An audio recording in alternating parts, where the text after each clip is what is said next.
예수님의 비유로 하신 말씀을 많이 소개하고 있지 않습니다. 다른 복음서에 보면 예수께서 비유로 말씀하여 가라사대라고 하는 말씀들이 굉장히 많이 소개가 되고 있습니다. 그에 비해서 마가복음에는 몇 개 안 돼요. 12장에 하나 나오고 나머지 몽땅 다 모아서 이 마가복음 4장에 나와 있습니다. 4장에 한 4개 정도의 비유가 나오는데 그 중에 이제 첫 번째 비유를 오늘 우리가 같이 생각을 해보려고 하는 것입니다. 이 비유의 말씀은 우리가 늘 듣고 있는 것이기 때문에 전혀 어렵지도 않고 많이 들으신 말씀이에요. 씨 뿌리는 자의 비유죠. 이 비유라고 하는 것은 우리의 일상에서 일어나고 있는 일들을 예로 들어서 그 안에 영적 교훈을 심고 전달하기 위하여 사용하는 것을 비유라고 합니다. 예수님께서 그런 비유를 참 말씀을 많이 하셨어요. 이렇게 주변을 이렇게 보고 우리 주변에 있는 일들 들으면 누구나 다 알 수 있는 그런 것 가지고 영적 교훈을 이렇게 전달하곤 했던 것입니다. 이 씨 뿌리는 자의 비유도 마찬가지입니다. 그 당시에 그 팔레스타인 그 농경 그 사회를 이렇게 보시고 그 씨 뿌리는 자의 그 풍경을 보시고 그것을 비유로 이제 말씀을 하신 것입니다. 그래서 씨 뿌리는 자가 씨를 뿌리는데 어떤 씨는 길가에 떨어졌고 또 어떤 씨는 돌밭에 떨어졌고 어떤 씨는 가시떨기에 떨어졌고 어떤 씨는 좋은 밭에 떨어졌다. 이렇게 이제 말씀하시는 거예요. 그러니까 그것을 듣고 있던 청중이 다 알아듣죠. 아, 그렇구나. 근데 어떻게 알아듣고 있느냐 하면 우리는 조금 이해가 쉽지 않을 텐데 그 배경을 아시면 금방 이해가 됩니다. 팔레스타인 농경법은 밭을 갈고 나서 거기다 씨를 심는 게 아니에요. 거기다 씨를 뿌리는 게 아니고 씨를 먼저 뿌려요. 그리고 밭을 기경을 이렇게 합니다. 그러니까 여기 지금 씨를 뿌렸다라고 해서 씨를 뿌려가지고 그것이 어떤 것은 길가에 떨어지고 어떤 건 돌밭에 떨어지고 하는 것들이 다 그런 이유입니다. 그냥 이제 이렇게 놔둬져 있던 밭에 씨를 쫙 뿌린단 말이에요. 그러면 그 밭이 이제 사람들이 막 오고 가고 하면서 이렇게 밭 중앙으로 이렇게 길이 나지 않겠어요? 이렇게 계속 밟으니까 딱딱해지면서 길이 된단 말이에요. 그런 길. 그리고 뭐 원래 팔레스타인은 돌이 많은 지역이니까 그런 돌이며 이렇게 같이 이렇게 있을 것이고 또 어느 쪽으로는 또 이렇게 잡초들도 많이 무성하게 자라 있을 것이고 가시덤불도 이렇게 있을 것이고 그러한 밭에 농부가 씨를 뿌렸단 말입니다. 씨를 뿌리는 방법이 이렇게 한 주먹씩 이렇게 뿌리는 그런 방법이 있고 또는 자루에 담아가지고 구멍을 내고 짐승의 등에다가 이렇게 실어가지고 짐승이 가게 해서 씨가 쭉 뿌려지도록 그렇게 하는 방법도 있는데 아마 이 말씀을 보면은 씨를 뿌리는 자가 뿌리러 나가서 할 때 이렇게 하지 않았을까 싶습니다. 뭐가 됐든 아무튼 뿌리는데 씨가 이제 사방으로 이렇게 뿌려졌다라고 하는 것이죠. 그러면서 그렇게 사방으로 뿌려진 씨가 자, 그 밭에 나져 있는 그 길에 떨어진 것은 어떻게 되겠느냐 묻는 것입니다. 새가 와서 곧 먹어버리지 않겠느냐. 사람들이 들을 때 금방 이해가 되는 거예요. 왜냐하면 자기들이 경험을 하는 것이니까요. 아, 그렇겠구나. 돌밭에 떨어진 것은 돌밭이니까 돌도 있고 이렇게 흙도 좀 있고 뭐 그런 곳인데 씨가 떨어져 봐야 잠깐 싹을 내는가 싶으면 곧바로 해가 떠서 그 해가 쨍쨍 내리쬐니까 뿌리가 얕으니까 말라서 비틀어서 죽어버리는 거죠. 그렇게 된다.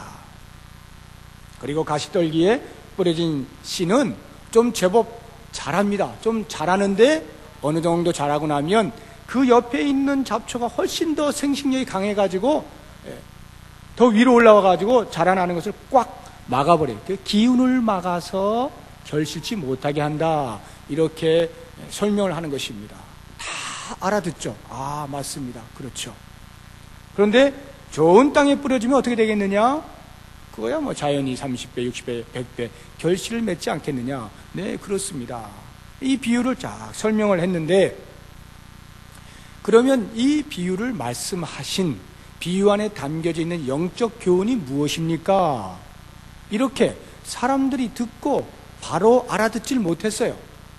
예수님이 뭘 말씀하시기 위하여 이 비유를 하셨는지를 잘 못 알아듣고는 사람들이 제자들을 대동해서 예수님께로 찾아 나왔어요. 그래서 좀 알려달라. 도대체 이 비유의 뜻이 뭡니까? 이렇게 물으니까 예수님께서 아주 엉뚱한 대답을 하셔요. 내가 하나님 나라의 비밀을 너희에게는 알게 하였거니와 외인에게는 그렇지 아니하니 비유로 말하여 도저히 저들이 보기는 보아도 알지 못하고 듣기는 들어도 깨닫지 못하게 해서 혹시라도 돌이켜 죄를 사함받을까 염려하여 꽉 막아놨다. 이렇게 말씀을 하시고 그 다음부터 예수님이 그 비유를 통해서 주시고자 하는 영적 교훈을 설명을 쭉 하시는 것입니다. 그것이 14절 이하부터 나와요. 14절을 보시면 뿌리는 자는 말씀을 뿌리는 것이라. 이제 그 비유의 영적 교훈을 말씀하시는 거예요. 뿌리는 자는 말씀을 뿌리는 것이라. 여기 뿌리는 자가 누구라는 거예요? 당신, 예수 그리스도, 예수께서 지금 뿌린단 말이에요. 근데 뿌리는 그 씨가 뭐라는 거예요? 말씀이라는 것입니다. 예수님께서 가시는 곳곳마다 말씀을 전하신다는 거예요. 복음을 전한다는 거예요. 그렇게 씨를 뿌리는데 어떻게 된다는 것입니까? 말씀이 길가에 뿌리었다는 것은 어떠한 영적 교훈이 있느냐 이렇게 말씀을 하시는데, 이들이니 곧 말씀을 들었을 때에 사단이 즉시 와서 저희에게 뿌리은 말씀을 빼앗는 것이요. 예수님께서 이 땅에 오셔서 복음을 전하는데 사람을 가리지 아니하고 장소를 가리지 아니하고 말씀을 전한다는 것입니다. 그것이 길가가 됐든지 돌밭이 됐든지 가시덤불이 됐든지 좋은 땅이 됐든지 어디든 상관하지 않고 말씀을 전한다는 거예요. 실제로 예수님 오셔서 누구에게나 말씀을 전했죠. 회당에 들어가서도 말씀을 전하시고, 산에 가셔도 말씀을 전하시고, 바닷가에서도 전하시고, 집안에서도 전하시고, 계속 말씀을 전하시는 겁니다. 듣는 사람이 제한이 없어요. 누구든지 원하는 다 듣고 있는 거예요. 이렇게 말씀을 전하는데 어떤 경우에는 길가에 뿌려진 것과 같아서 말씀을 전하자마자 곧 사단이 와서 그 말씀을 빼앗아갔다라고 하는 것입니다. 그러한 사람이 있는가 하면, 어떤 경우에는 말씀을 했는데 그 말씀을 받고 이야 대단하다, 어떻게 이렇게 권세 있는 말씀이 있을까, 정말 놀랍다 하고는 그 말씀에 순종을 하고 이제 말씀대로 살려고 애를 쓴단 말입니다. 그렇게 하다가 갑자기 그 말씀 때문에 너 예수 믿는 사람이지 하고 주변에서 환난과 핍박이 들어오면 그것을 견디지 못해서 그만 해가 쨍쨍 내리쬐면은 뿌리가 얕은 그 싹은 다 말라 비틀어지는 것처럼 그런 사람이 있다. 이렇게 영적 교훈을 하시는 거예요. 그리고 또 어떤 사람은 말씀을 전했는데 그 말씀을 받아들여서 정말 열심히 살고 예수를 쫓아서 제대로 사는 거예요. 근데 어느 날 갑자기 돌아보니까 내가 이렇게 열심히 하나님 말씀 쫓아서 살고 하라는 대로 하고 애를 쓰고 봉사하고 수고하고 땀을 흘렸는데 가만히 돌아보니까 나에게 남는 것이 없는 것 같은 거예요. 갑자기 내가 이렇게 수고했는데 그래서 우리 집이 부자가 됐나? 내가 이렇게 수고했는데 그래서 내가 건강해졌나? 돌아보니까 그렇지가 않은 거예요. 몸은 몸대로 비틀어지고 집안은 집안대로 말이 꼴이 아니고 돈도 없고 비참해지고 사회적 지위도 없어지고, 이야 이거 아니구나, 이거 내가 이렇게 믿을 바에 뭐하러 믿나, 예수 믿는다는 게 이런 것인가, 이러면서 염려와 재리의 유혹과 또 다른 욕심들에 의하여서 그만 포기하게 된다, 이런 말입니다. 예수 따르던 것을 포기하고 만다, 그런 사람들이 있다라고 하는 것이에요. 그런가 하면 또 한편에는 말씀을 전할 때 그 말씀을 듣고 받고 30배, 60배, 100배의 결실을 맺는 사람도 있다. 이렇게 영적인 교훈을 해주신 것입니다. 자, 여러분, 이제 이 말씀 여러분이 쭉 들으시면서 한두 번 들으신 거 아닐 텐데, 오래 다니신 분들은. 그래서 우리가 이 말씀을 들으면 어떤 각오를 하게 되느냐 하면 이런 각오를 하는 거예요. 그렇지, 길가와 같은 그런 마음이 되면 안 되지. 하나님 말씀이 들어왔을 때 내 마음을 강팍하게 해가지고 그걸 거부하고 그래서 사단에게 마음을 빼앗기면 안 되지. 이렇게 결심을 하는 것입니다. 그렇지, 돌박과 같은 그런 마음이 되어서는 안 되지. 말씀을 잠깐 받다가 조금 어렵다고 해서 내팽개치고 그러면 안 되지. 꼭 붙들어야지. 말씀을 붙들고 열심히 신앙생활 하는데 나에게 조금 유익이 없다라고 해서 내가 그만 믿을래요? 이렇게 해서는 안 되지. 옥토와 같이 잘 마음밭을 다듬어가지고 주의 말씀이 들어올 때 그 말씀을 따라 순종하면서 그렇게 살아야지 하고 이를 악물고 다짐을 하는 것으로 교훈을 받는단 말입니다. 제가 지금까지 말씀드린 것은 기독교 교훈에 있어서 조금도 틀림이 없는 거예요. 우리는 그렇게 살아야 하는 것입니다. 최선을 다해서 우리의 마음을 잘 준비해가지고 하나님 말씀을 받을 때 아멘 받고 순종하 나아가고 이렇게 해야 되는 거예요. 그러나 그와 같은 다짐 결단이 이 비유를 통해서는 아닌 것입니다. 무슨 말이냐면 이 비유는 우리에게 그러한 결단하라고 주어진 말씀이 아니란 말이에요. 그래 내가 내 마음을 옥토로 만들고야 말 거야 하면서 막 그거 하라고 주어진 게 아니란 말이에요. 예수님께서 이 말씀을 하실 때는요, 무엇을 말씀하시려고 하는 이 비유의 핵심이 뭐냐라고 할 때 그 비유의 핵심은 나의 존재감, 예수 공동체 안에 있다는 것이 무엇이고 예수를 믿는다는 것이 무엇이고 예수 믿는 신자가 어떠한 존재로 사느냐라고 하는 것을 알려주기 위하여 이 비유가 있는 것이거든요. 자, 한번 잘 들어보십시오. 왜 사람들이 이 비유의 말씀을 들을 때 알아듣지를 못할까요? 그것은 하나님 나라가 비밀로 다가왔기 때문이다 라고 예수님이 말씀하시는 것입니다. 11절이죠. 하나님 나라의 비밀을 너희에게는 주었으나, 하나님 나라를 비밀이라고 말씀을 하고 있는 것이에요. 자, 예수님이 이 땅에 오신 것으로 하나님 나라가 임한 것이죠. 그런데 이것이 비밀로 왔단 말입니다. 비밀로 왔다는 말은 몰래 왔다, 아무도 모르게 감추어진 상태로 왔다. 야, 이건 비밀이야, 절대 말하지 마 할 때는 아무에게도 말하지 않고 오직 너에게만 말한 거야, 이 뜻이죠. 감추어져 있다, 이런 말입니다. 그런데 성경에서 말하고 있는 이 하나님 나라의 비밀이라고 할 때 이 비밀은 그런 의미에서의 비밀이 아니에요. 예수님께서 이 땅에 하나님 나라를 임하게 하실 때 아무도 볼 수 없게 탁 가려놓고 멀리 들어왔다, 이런 의미가 아닙니다.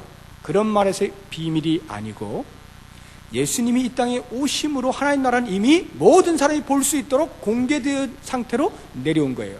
하나님 나라가 임했어요. 그런데 놀랍게도 어떤 사람은 그 하나님 나라를 보게 되고 어떤 사람은 그 하나님 나라를 여전히 보지 못하게 된다라고 하는 것입니다.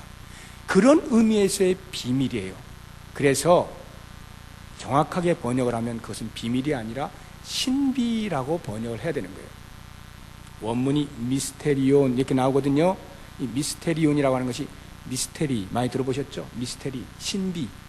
그 신비라는 말이 무슨 말이에요? 현상적으로는 나타나 있는데 그것을 우리가 미처 자각하지 못한다. 그래서 신비잖아요. 하나님 나라가 그와 같이 신비로 우리에게 다가왔다라고 하는 것입니다. 자, 그럼 도대체 무엇이 신비로 다가왔는가? 무엇이 신비인가? 길가에 떨어진 거, 돌밭에 떨어진 거, 또는 가시떨기에 떨어진 것을 가만히 생각해 보십시오. 왜 신비라고 말을 하느냐 하면 이런 겁니다. 하나님의 말씀이 진격해 들어왔어요. 복음이 들어왔어요. 그러면 사단이 기가 죽죠? 머리를 짓밟았으니까요.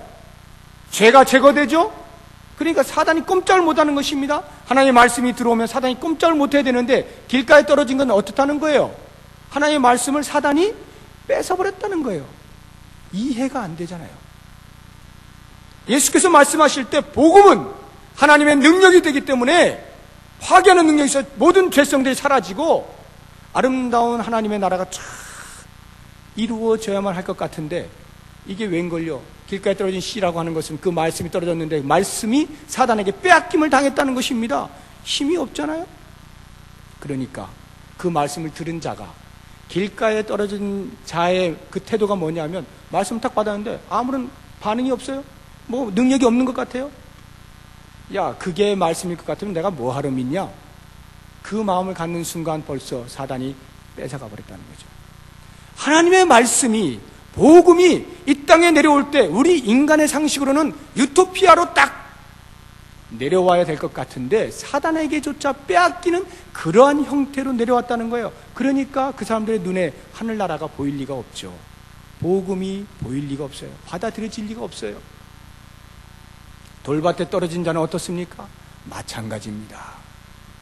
처음에 예수님께 말씀하실 때 야 정말 신기하구나, 대단하다, 놀라운 말씀이야 했지만 그들의 생각 속에는 계속해서 그렇게 진행되어져야 될 것으로 여기고 있는데 어느 날 보니 갑자기 내가 핍박을 받고 있는 거예요.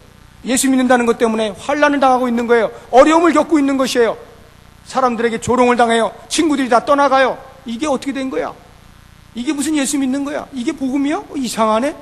자기가 생각했던 유토피아와 다른 것입니다. 그러니까 내팽개친다는 거예요. 그들의 눈에는 마치 예수 공동체 안에 들어와 있었던 것처럼 보이지만 사실은 하늘나라를 보지 못한 자로 살고 있었다라고 하는 것입니다. 이미 임한 하나님의 나라인데 그들의 눈에 안 보인다는 거예요. 이게 신비라는 거죠.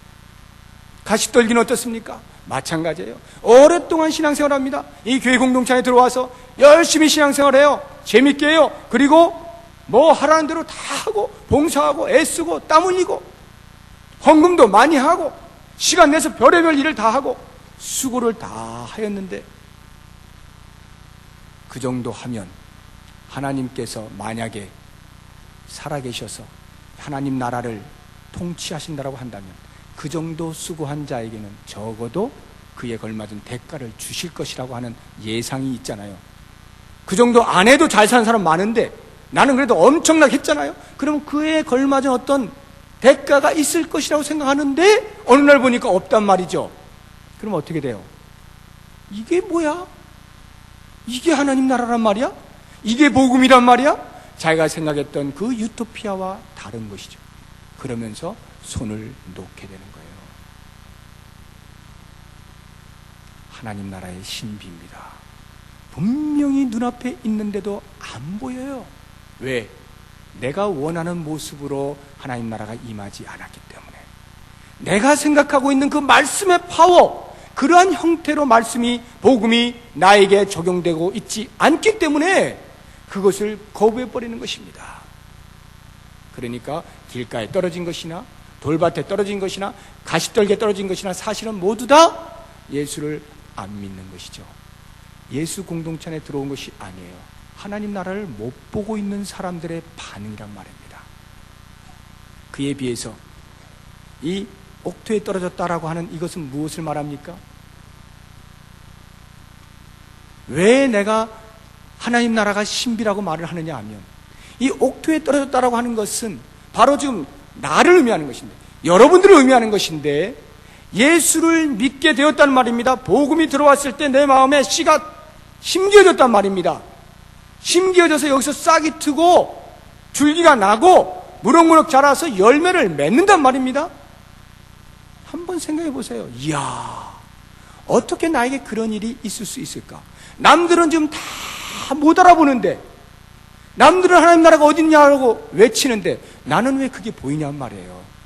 나는 왜 하나님 나라가 보여서 내가 하나님 나라의 백성이 되었고, 왜 나는 그것이 보여서 예수 그리스도가 나의 구주라고 고백을 할 수가 있게 되었고, 왜 나는 그것이 보여서 환난과 핍박이 올 때에도 눈물로 참아내면서 주님, 제가 주님의 이름을 위해서 기꺼이 참겠습니다, 견디겠습니다, 극복하겠습니다 하고 뚫고 나가냔 말이죠.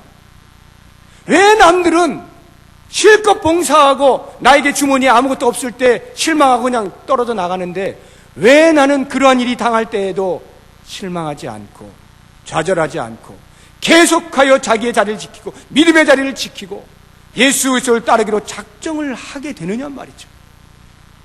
놀랍지 않습니까? 이게 신비예요. 왜 나에겐 보이냐 말이죠. 그래서 여러분, 이럴 때 나는 옥토지, 내가 잘 그 정도로 준비가 되었지, 하나님께서 내가 옥토니까 옥토에 찾아오셔가지고 씨앗을 심어주셨구나, 이렇게 착각을 하시면 안 되는 거예요.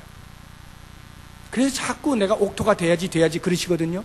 이 비유는 그게 아니라, 이 옥토라고 하는 말은 내가 무엇을 만들어서 옥토가 아니라 성령께서 역사하셔서 마음의 모든 굳은 것들을 다 제하고 부드럽게 만들어 놓은 상태에 그 사람을 가리켜 옥토라 이렇게 말하고 있는 거예요. 내가 무엇을 어떻게 해서가 아니라.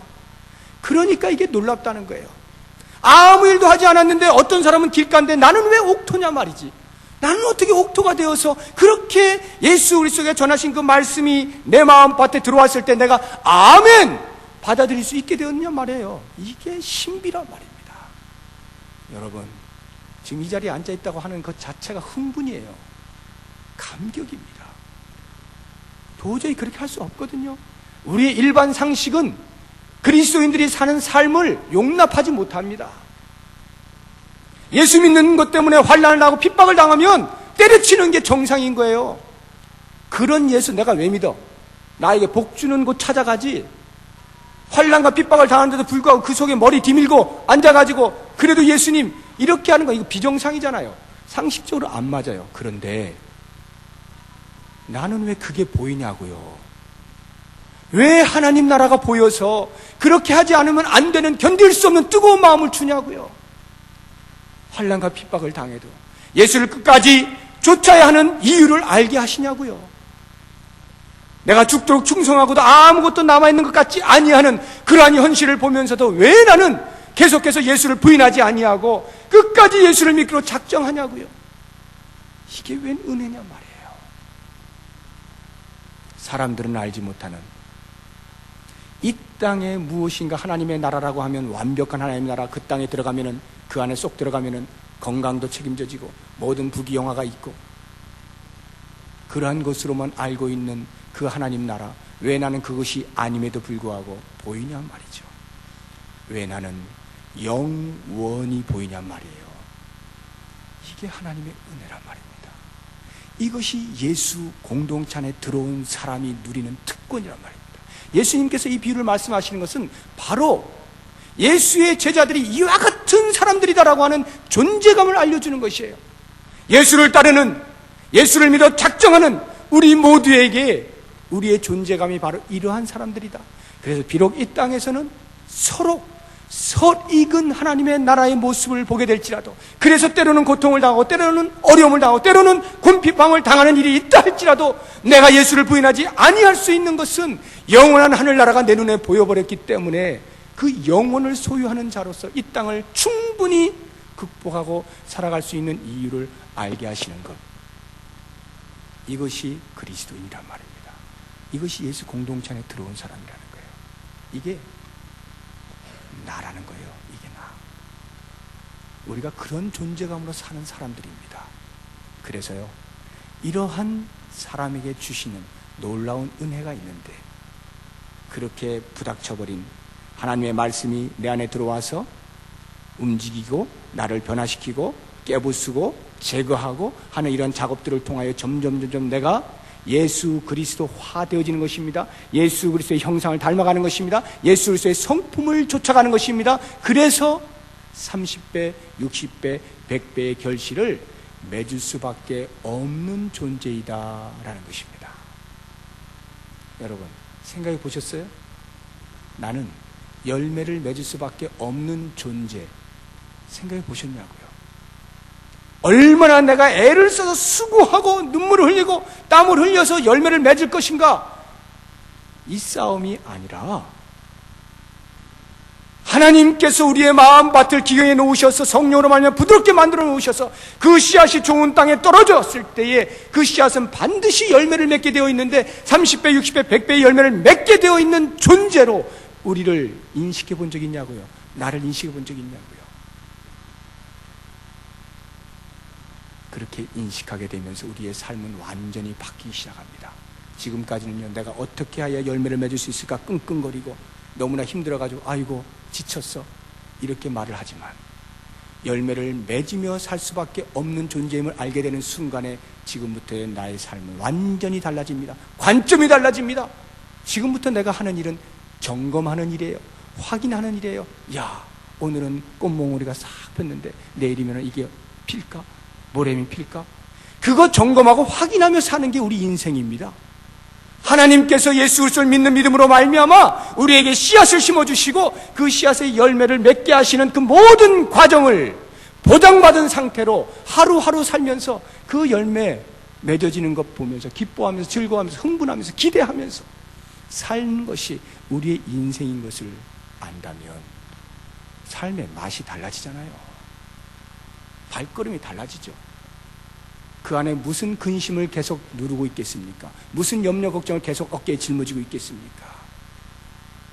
서로 예수 때문에 당하는 고통이 있다 할지라도, 예수 믿는 그것 때문에 당하는 고통이 있다 할지라도, 예수 믿는 것 때문에 내가 내 주머니에 있는 게 다 털려 나간다 할지라도 그것이 나에게 근심으로 있을 수가 없죠. 나는 오늘도 내일도 점점 더 큰 열매들을 맺어 나갈 것에 대한 점검만 하며 살면 되는 것이에요. 이게 하나님께서 우리에게 부어주신 복입니다. 사랑하는 여러분, 점검하며 삽시다. 확인하며 삽시다. 내 인생에서 하나님께서 어떻게 열매를 맺으실지, 어떤 열매 맺으실지 좀 궁금해하면서 기대하면서 살아보세요. 그러면요, 첫째로는 하나님께 영광을 돌리고요. 둘째로는 내 인생에 나 스스로에게 만족이 있는 거예요. 야, 내가 이게 보통 사람이 아니로구나. 하나님께서 나를 통하여 열매를 맺기로 작정한 끝내주는 사람이로구나 알게 되면서요, 말할 수 없는 만족감이 있어요. 상대적 만족감이 아니에요. 너와 나를 비교해 보니까 내가 더 많이 가졌구나, 그래서 만족하는 게 아니에요. 하나님께서 나를 통하여 이루어 주실 그 놀라운 열매들을 생각하면서 그 비교할 수 없는 절대적인 만족감이 내 속에 칵 차는 것입니다. 뿐만 아니라 세상 사람들에 대하여는 그렇게 사는 인생을 바라보고 저거 뭔가 달러, 저기 뭔가 있어, 내 삶을 보고 하나님 나라를 소개하는 것입니다. 내 삶을 보고 살아계신 하나님을 증거하는 것입니다. 내 삶을 보고 천국을 소개하는 거예요. 그런 은혜가 우리에게 있는 것입니다. 사랑하는 여러분, 우리가 그런 존재임을 다시 한번 깊이 자각하시고 이 존재감을 통해서 하나님께서 우리에게 이루고자 하는 그 모든 열매들을 주렁주렁 맺으시면서 성령으로 충만한 복된 삶 다 누리실 수 있기를 예수 이름으로 축원합니다. 기도하겠습니다.